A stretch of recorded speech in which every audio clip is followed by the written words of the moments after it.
നമ്മുടെ ചെറുപ്പകാലത്ത് നാം പള്ളിയിൽ പോകുന്നത്, മാർക്കറ്റിൽ പോകുന്നത്, ഗ്രാമത്തിലെ വീടുകളിൽ പോകുന്നത് എല്ലാം നടന്നായിരുന്നു. സൈക്കിളുള്ള വീടുകൾ തന്നെ വളരെ ചുരുക്കമാണ്. അങ്ങനെ ഒരു കാലഘട്ടമാണ്. ഇന്ന് നമ്മുടെ ആൾക്കാരൊക്കെ, പ്രത്യേകിച്ചും കുട്ടികൾ, അവര് തൊട്ടടുത്ത ഒരു വീട്ടിൽ പോകണമെങ്കിൽ സ്കൂട്ടർ എടുക്കും. 1/2 കിലോമീറ്റർ അകലെയാണെങ്കിൽ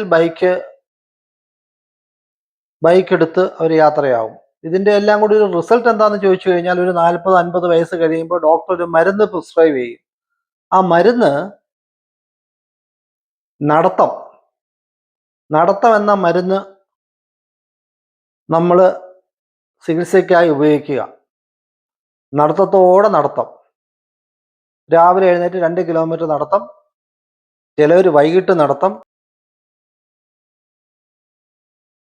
കാരണം ദൈനംദിന ജീവിതത്തിൽ നമുക്ക് നടത്തം എന്നൊരു കാര്യമേ ഇല്ല. എനിക്കറിയാവുന്ന ഒരു പയ്യൻ, ഈ പയ്യനെ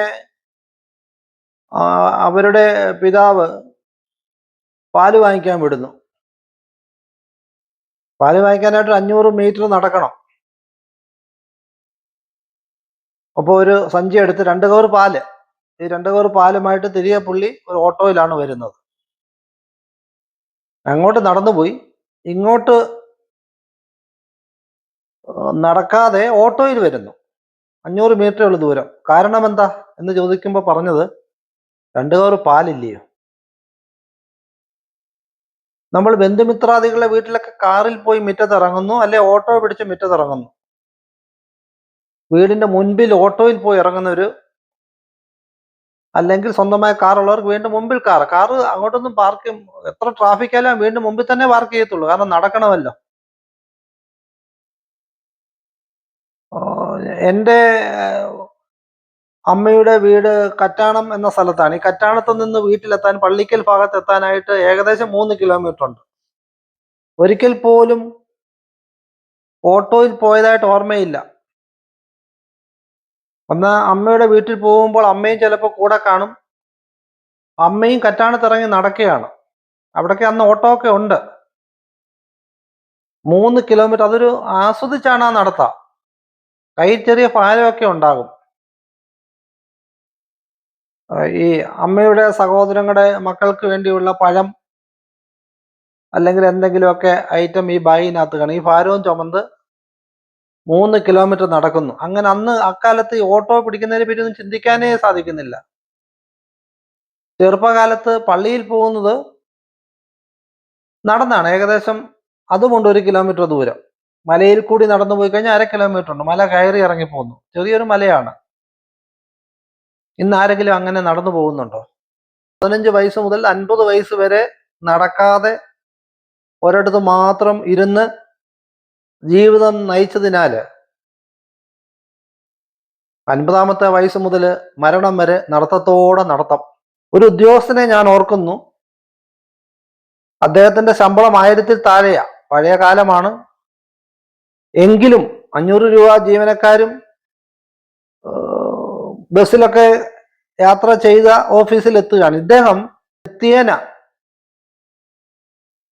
6 + 6 12 കിലോമീറ്റർ ആണ് നടന്ന് ഓഫീസിൽ എത്തുന്നത്. 12 കിലോമീറ്റർ നല്ല സ്പീഡിൽ ഇദ്ദേഹം നടക്കുന്ന കാണാം. ചെറുപ്പകാലത്ത് കോളേജുകളിലൊക്കെ ഞങ്ങൾ പോയിക്കൊണ്ടിരിക്കുന്നത്, അന്ന് ബസ്സില്ല. മാലൂർ കോളേജ്, പത്തനാപുരം കോളേജ്, ആ കോളേജിലേക്ക് പുതുവേൽ ഇറങ്ങിയിട്ട് കൂട്ടത്തോടെ കുട്ടികൾ 3-4 കിലോമീറ്റർ നടക്കുന്ന കാണാം. ഒരു ബസ് പോയി കഴിഞ്ഞാൽ പിന്നീട് ഉച്ചയ്ക്കൊക്കെയാണ് ബസ്. എപ്പോഴും ബസ് ഓടുന്ന ഒരു റോഡല്ല. ഇന്ന് ഏത് കുട്ടികളാ കോളേജിലേക്ക് നടന്നു പോകുന്നത്? ഒരു സ്ഥലത്തും ഒരിടത്തും നമ്മൾ ഈ നടത്തം കാണാറില്ല. അതിൻ്റെ എല്ലാം റിസൾട്ട്, അതിരാവിലെ എഴുന്നേറ്റ് റോഡിലൂടെ ശീഘ്രം നടക്കുന്ന കാണാം, പാർക്കിലൂടെ നടക്കുന്നത് കാണാം. കേരളത്തിൽ പാർക്കുകളൊന്നും ഇല്ലെങ്കിൽ പിന്നെ റോഡ് സൈഡിൽ കൂടെ നടന്ന് വണ്ടി ഇടിച്ച് മരിക്കുന്നത് കാഴ്ചകളുമുണ്ട്. നാഷണൽ ഹൈവേയുടെ സൈഡിൽ കൂടെ നടക്കും. അത് നടക്കാൻ വേണ്ടി പ്രത്യേക പാതകളൊന്നും കേരളത്തിലെ ഒരു ഭാഗത്തും ഇല്ലല്ലോ. വാഹനം പോകുന്ന റോഡുകളിലൂടെയാണ് നടത്തം. ചിലപ്പോൾ പഞ്ചായത്ത് റോഡാകാം. അപ്പം നമ്മൾ നേരത്തെ നടക്കാതിരിക്കുന്നത് കൊണ്ട് നടത്തം ഒരു മരുന്നായി നമ്മളിപ്പം അനുഭവിച്ചുകൊണ്ടിരിക്കുകയാണ്.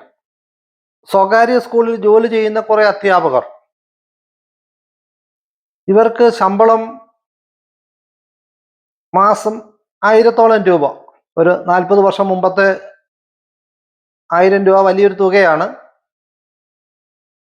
ഇവര് ഒരു സിനിമയ്ക്ക് പോയി ഒരു ഞായറാഴ്ച. സിനിമ കഴിഞ്ഞ് ഇറങ്ങി വന്നപ്പം മാറ്റിനിക്കാണ് പോയത്. സിനിമ കഴിഞ്ഞ് ഇറങ്ങി വന്നപ്പോഴത്തേന് പിന്നെ ബസ്സൊന്നും ഇല്ലാതായിപ്പോയി. ഞായറാഴ്ചയാണ്, ചില ബസ്സുകളൊക്കെ അന്ന് ക്യാൻസൽ ചെയ്തു. അവരാ സ്കൂളിന്റെ ഹോസ്റ്റലിലാണ് താമസം. ഇവർ 4 പേരോട് തീരുമാനിച്ചു, നമ്മൾ ഈ ഒരു ഓട്ടോ പിടിച്ച് പോകാം. ഇവർ 4 അധ്യാപികമാരോടെ ചേർന്ന് 4 പേരാ പോയിരിക്കുന്നത്. ഒരു ഓട്ടോ പിടിച്ചു. ഈ ഓട്ടോ പിടിക്കുമ്പോൾ അതിനകത്തിരുന്ന് ഒരു അധ്യാപിക ഒരു വലിയ തത്വശാസ്ത്രം പറഞ്ഞു. നമ്മൾ ജീവിക്കുന്നത് എന്തിനാ? നമ്മൾ ജോലി ചെയ്യുന്നത് എന്തിനാ? നമുക്ക് സുഖിക്കാനല്ലേ. അവരുടെ ആ ഓട്ടോയിൽ ഉള്ള അവരുടെ യാത്ര അവര് സുഖിക്കാൻ വേണ്ടിയാണ് എന്നൊരു കാഴ്ചപ്പാടാണെന്ന് ഉണ്ടായിരുന്നത്. ആ ഓട്ടോ എങ്ങനെ ടാർ ഇളകി കിടക്കുന്ന കല്ലുകൾ ഇളകി കിടക്കുന്ന ആ റോഡിലൂടെ ഞൊണ്ടി ഞൊണ്ടി ഇങ്ങനെ ഓടിക്കൊണ്ടിരിക്കുമ്പോൾ അതിലിരുന്ന 4 അധ്യാപികമാർക്കും അതൊരു ജീവിതത്തിന്റെ സുഖമായിരുന്നു. സുഖിക്കാൻ വേണ്ടിയാണ് അവര് ഓട്ടോ പിടിച്ചത്. കാരണം അവരുടെ ജീവിത വ്യാകരണത്തില് ഈ ഓട്ടോ പിടിക്കുക എന്നുള്ളത് ഒരു ആഡംബരമാണ്. പൊതുവായി നടക്കുകയാണ് എല്ലാവരും ചെയ്യുന്നത്. ഞാൻ സ്കൂളിൽ പഠിക്കുന്ന സമയത്ത് ഭൂരിഭാഗം അധ്യാപകരും നടന്നാണ് വന്നിരുന്നത്. അന്ന് കാറിൽ വരുന്ന അധ്യാപകർ ഞാൻ ഓർക്കുന്നില്ല. 1-2 അധ്യാപകർ സ്കൂട്ടറിൽ വരുന്നുണ്ടായിരുന്നു. ഒരു കാറിൽ വന്നവർ അധ്യാപകരെ ഓർക്കുന്നില്ല. കോളേജിൽ പോലും കാറിൽ വരുന്ന അധ്യാപകർ 2-3 പേരെ ഉള്ളായിരുന്നു. ചില അധ്യാപകർ പൊതുവെയിലിറങ്ങി കുട്ടികളോടൊപ്പം നടക്കുമായിരുന്നു. അവരാരും അങ്ങനെ ടാക്സി പിടിച്ച് വന്നിട്ടില്ല. അക്കൂട്ടർക്കൊക്കെ ഈ 50 വയസ്സിന് ശേഷം അല്ലെ 60 വയസ്സിന് ശേഷം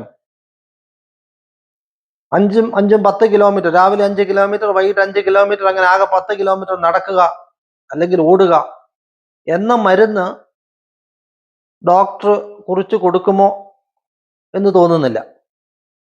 കാരണം നടത്തം അവരുടെ ജീവിതത്തിന്റെ ഭാഗമായിരുന്നു. പണ്ടൊക്കെ ഞായറാഴ്ച പള്ളിയിൽ വരുന്നവരിൽ എത്ര പേരാണ് കാറിൽ വരുന്നത്? എത്ര പേരാണ് സ്കൂട്ടറിൽ വരുന്നത്? എത്ര പേരാണ് ടാക്സി പിടിച്ച് ഓട്ടോ പിടിച്ച് വരുന്നത്? 95% ആൾക്കാരും നടന്നായിരുന്നു 1-2 കിലോമീറ്റർ അകലെയുള്ള പള്ളികളിൽ വന്നിരുന്നത്. വീട്ടിലിരിക്കുന്ന അമ്മച്ചിമാർക്കും ഞായറാഴ്ചയെങ്കിലും ഒരു നടത്തമുണ്ടായിരുന്നു. ഇന്ന് ഒരു ദേവാലയത്തിൽ നടന്നു വരുന്നവരുടെ എണ്ണം എത്രയാണ്? ഞായറാഴ്ചകളില് പള്ളിക്ക് സമീപമുള്ള റോഡുകളിലൊക്കെ ട്രാഫിക് ബ്ലോക്കാണ്. 1/2 കിലോമീറ്റർ അടുത്ത് നിന്ന് തന്നെ സ്വന്തം കാറിലാണ്, ടാക്സിയിൽ അല്ലെങ്കിൽ സ്വന്തം കാറിലാണ് എല്ലാവരും പള്ളിയിലെത്തുക. ജീവിതത്തിന്റെ ഇടയിൽ നടക്കേണ്ട സമയങ്ങളിൽ, അത്യാവശ്യം നടക്കേണ്ട സമയങ്ങളിൽ നമ്മൾ ആരും നടക്കാതെ കടയിൽ പോകുന്നത് നടന്നല്ല, ഒന്നുകിൽ ഓൺലൈൻ പർച്ചേസ്, വീട്ടിൽ കൊണ്ട് തരും സാധനങ്ങൾ, അല്ലെങ്കിൽ സ്കൂട്ടർ എടുത്തോ കാർ എടുത്തോ പോയി സാധനങ്ങൾ വാങ്ങിക്കും. മീൻ വാങ്ങിക്കാൻ പോകുന്നതും കാർ എടുത്തോ സ്കൂട്ടർ എടുത്തോ ആണ്, അല്ലെങ്കിൽ മീൻ വീട്ടിൽ കൊണ്ട് തരും. ഒരു കാര്യത്തിനും നമ്മൾ നടക്കത്തില്ല. Complete auto, taxi. എന്നിട്ട് ഉറങ്ങേണ്ട സമയത്ത് രാവിലെ എഴുന്നേറ്റ് നടക്കുകയാണ്. ഉറക്കം ശരിയാവുന്നില്ലെന്നാ പറയുന്നത്. ഈ നടത്തം എന്ന മരുന്ന് കഴിക്കേണ്ടി വരുന്ന അവസ്ഥ ഒഴിവാക്കാനായിട്ട് അത്യാവശ്യം നമ്മൾ നടക്കേണ്ട സമയത്ത് നടന്നാൽ മതിയാകും. ഒരു കടയിൽ നടന്നുപോയി സാധനം വാങ്ങിക്കാൽ ഒരു കുറച്ചിലും ഉണ്ടാകുകയില്ല, കുടുംബത്തിനൊരു ക്ഷീണവും ഉണ്ടാകുകയില്ല. പണം ഇല്ലാഞ്ഞിട്ടാണ് നടന്നു പോകുന്നതെന്ന് ആരും വിവരമുള്ളവരാരും പറയത്തില്ല. നടക്കേണ്ട സമയത്ത് നടക്കുക. അടുത്തുള്ള ബന്ധുവീട്ടിലേക്ക് ബൈക്ക് എടുത്ത് പോകാതെ നടന്നു പോകുക, പള്ളിയിലൊന്ന് അടുത്താണെങ്കിൽ നടന്നു പോകുക. എല്ലാ പ്രാവശ്യവും സ്കൂട്ടറിലും ബൈക്കിലും കാറിലും മാത്രം യാത്ര ചെയ്തിട്ട് സ്വന്തമായി കുനിയാനോ ഓടാനോ ചാടാനോ ഒന്നും ആഗ്രഹമില്ലാതെ, അതിനോടൊട്ടും താല്പര്യം കാണിക്കാതെ ഈ നടത്തമെല്ലാം കൂടെ വാർദ്ധക്യ കാലത്തേക്ക് മാറ്റിവെക്കുന്ന ഒരു രീതി നമ്മൾ മാറ്റിയാൽ വലിയ പ്രശ്നമില്ലാതെ നടത്തമെന്ന മരുന്ന് നമുക്ക് ഒഴിവാക്കാൻ സാധിക്കും. കൊച്ചു കൊച്ചു കാര്യങ്ങൾക്കായി നാം നടക്കുക. നടന്ന് സാധിക്കാവുന്ന കാര്യങ്ങൾ നടന്നു തന്നെ സാധിക്കുക. കടയിൽ പോകാനും പള്ളിയിൽ പോകാനും ചന്തയിൽ പോകാനും തൊട്ടടുത്ത വീട്ടിൽ പോകാനും നടക്കാവുന്ന ദൂരമേ ഉള്ളെങ്കിൽ നടന്നു പോകുന്നതിൽ എന്താണ് കുഴപ്പം? നമ്മുടെ വാഹനത്തിന്റെ ഉപയോഗം ദൂരെയുള്ള യാത്രയ്ക്കാകട്ടെ, അല്ലെങ്കിൽ കഠിനമായ വെയിൽ കൊള്ളാൻ വയ്യ എന്നുണ്ടെങ്കിൽ നമുക്ക് വാഹനത്തിൽ പോകാം. ഇത് വാഹനമില്ലാതെ ഒരല്പം പോലും ഞങ്ങൾ മുന്നോട്ട് നീങ്ങുകയില്ല എന്നൊരു പിടിവാശിയിലാണ് പുതിയ തലമുറയിൽ മഹാഭൂരിഭാഗവും.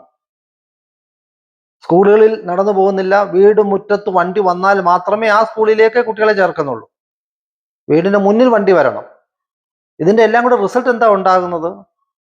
കുഴിമടിയന്മാരായി ഇവർ വളർന്ന് നടത്തത്താൽ ലഭിക്കേണ്ട ഊർജ്ജസ്വലത, നടത്തത്താൽ ലഭിക്കേണ്ട വ്യായാമം ഒന്നുമില്ലാതെ ഒരു കാലഘട്ടം കഴിയുമ്പോൾ മുട്ടിന് വേദന, മുതുകിന് വേദന, കുനിയാൻ വയ്യ, നൂരാൻ വയ്യ, നടക്കാൻ വയ്യ, വെട്ടിപ്പിടുത്തം, കൊളുത്തിപ്പിടുത്തം, എല്ലുകൾക്ക് ബലമില്ല, ഇങ്ങനെ പല പല കാരണങ്ങൾ പറഞ്ഞ് ഡോക്ടറിലേക്ക് ചെല്ലുന്നു. ഡോക്ടർ പറയുന്നത് നിങ്ങൾക്ക് ഒരു കുഴപ്പമില്ല, നടന്നാൽ മതി. പിന്നെ ഈ നടത്തമില്ലാത്തത് കൊണ്ട് അതുമായി ബന്ധപ്പെട്ട് വരാവുന്ന, ആ കുഴപ്പത്താൽ വരാവുന്ന ധാരാളം രോഗങ്ങളും കടന്നുകൂടുന്നു. അതെല്ലാവർക്കും അറിയാവുന്ന വിഷയമാണ്. എന്തൊക്കെ രോഗങ്ങളാണ് ഈ നടത്തമില്ലാത്ത ശരീരത്തിന്, വ്യായാമമില്ലാത്ത ശരീരത്തിന് ഉണ്ടാകുന്നതെന്ന്. ആയതിനാൽ പ്രിയപ്പെട്ടവരെ, നമ്മൾ നടക്കേണ്ട സമയത്ത് നടന്നു തന്നെ നമ്മുടെ ജീവിതം നയിക്കുക. നടത്തത്തിന് വേണ്ടി ജീവിക്കാൻ ഉള്ള വിധി തരപ്പെടുത്തി എടുക്കാതിരിക്കാൻ ശ്രമിക്കുക. 30 വർഷം നിങ്ങൾ നടക്കുക, രാവിലെ മുതൽ വൈകുന്നത് വരെ, മരണം വരെ നടക്കുക എന്ന ഒരു ചികിത്സ ഡോക്ടറിൽ നിന്ന് നിർബന്ധപൂർവം പിടിച്ചു വാങ്ങി ജീവിതത്തെ ഒരു നടത്തക്കാരനായി മാറ്റാതിരിക്കാൻ ചെറുപ്പകാലം മുതലേ നമ്മുടെ തലമുറയെ നടത്താൻ പഠിപ്പിക്കുക. ഓട്ടോ പിടിച്ച് പാൽ വാങ്ങിച്ചുകൊണ്ട് വരുന്ന കുട്ടി ഒരു കവർ പാല് വാങ്ങിക്കാനായിട്ട് 500 മീറ്റർ നടന്നിട്ട് തിരികെ ഓട്ടോയിൽ വരുന്ന ഒരു കുട്ടി, 1/2 കിലോമീറ്റർ അടുത്തുള്ള പള്ളിയിൽ പോകാൻ കാറിൽ തന്നെ പോകത്തുള്ളൂ പിടിവാശി പിടിക്കുന്ന മാതാപിതാക്കളും കുട്ടികളും, സ്കൂളിൽ മുറ്റത്ത് വണ്ടി വന്നാൽ ആ വണ്ടിയിൽ മാത്രമേ സ്കൂളിൽ പോകത്തുള്ളൂ, അങ്ങനെ വണ്ടിയുള്ള സ്കൂളിൽ ഞങ്ങൾ ചേരുകയുള്ളൂ എന്ന് നിർബന്ധം പിടിക്കുന്ന കുട്ടികളും മാതാപിതാക്കളും, തൊട്ടടുത്തുള്ള ബന്ധുമിത്രാദികളുടെ വീട്ടിൽ പോകേണ്ടി വന്നാൽ സ്കൂട്ടറിലേ പോവുകയുള്ളൂ, നടക്കത്തില്ല എന്ന് വാശിയുള്ളവർ, എല്ലാത്തിലും നടത്തം ശത്രുവായി കാണുന്നവർ നടത്തത്തെ ജീവിതത്തിലെ അന്ത്യകാലങ്ങളിൽ അടുത്ത മിത്രമായി കണ്ട് ആ നടത്തത്തിന് നമ്മൾ അടിമപ്പെടേണ്ടി വരും എന്ന കാര്യം എല്ലാവരും ഓർത്തിരിക്കുക. പ്രിയമുള്ളവരെ, ചെറുപ്പകാലത്ത് നമ്മൾ നടന്നു എന്നും പറഞ്ഞ് പ്രായമുള്ളപ്പോൾ നടക്കാതിരിക്കണ്ട. നടത്തം ഒരു മാനസിക ഉല്ലാസം കൂടിയാണ്. എൻ്റെ വിഷയം, ഒരു ഡോക്ടർ പറയുന്നത് വരെ ഞാൻ നടക്കുകയില്ല. നടത്തം ജീവിതത്തിൻ്റെ നിലനിൽപ്പിന്, ജീവൻ്റെ നിലനിൽപ്പിന് അത്യന്താപേക്ഷിതമാണ്, രോഗവിമുക്തിക്ക് അത്യന്താപേക്ഷിതമാണ് എന്ന് ഡോക്ടർ നിർദ്ദേശിക്കുന്നത് വരെ ഞങ്ങൾ നടക്കുകയില്ല, വാഹനത്തിൽ മാത്രമേ യാത്ര ചെയ്യുകയുള്ളൂ എന്ന നിങ്ങളുടെ നൊയമ്പ് ഒന്ന് മാറ്റണം. നമ്മൾ ചെറുപ്പകാലത്ത് നടന്നാലും പ്രായമാവുമ്പോഴും നടക്കുന്നത് നല്ലതാണ്.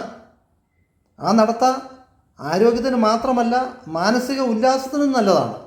പിന്നെ ചില ആൾക്കാർ പറഞ്ഞേക്കാം, ഇപ്പോൾ എങ്ങനെ കുട്ടികളെ നടത്തി സ്കൂളിൽ നിന്ന് റോഡിലൊക്കെ പട്ടികളില്ലയോ, പട്ടി കടിച്ച് കൊല്ലത്തില്ലയോ?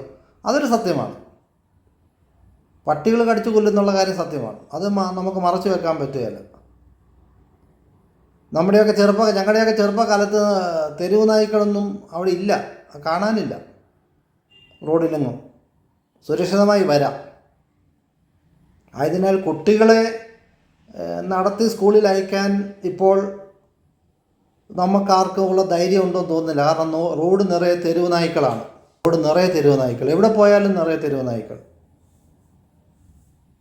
ഡെയിലി നമുക്ക് കേൾക്കാം, കൊച്ചു കുട്ടികളെ തെരുവ് നായ്ക്കൾ കടിച്ചു കൊല്ലുന്നു, പ്രായമുള്ളവർക്ക് കടിയേൽക്കുന്നു. ഈ അവസ്ഥയിൽ കുട്ടികളെ എങ്ങനെ സ്കൂളിൽ നടത്തി വിടും എന്നുള്ളൊരു ചോദ്യം വളരെ പ്രസക്തമാണ്. അക്കാര്യം ഞാൻ വിസ്മരിക്കുന്നില്ല.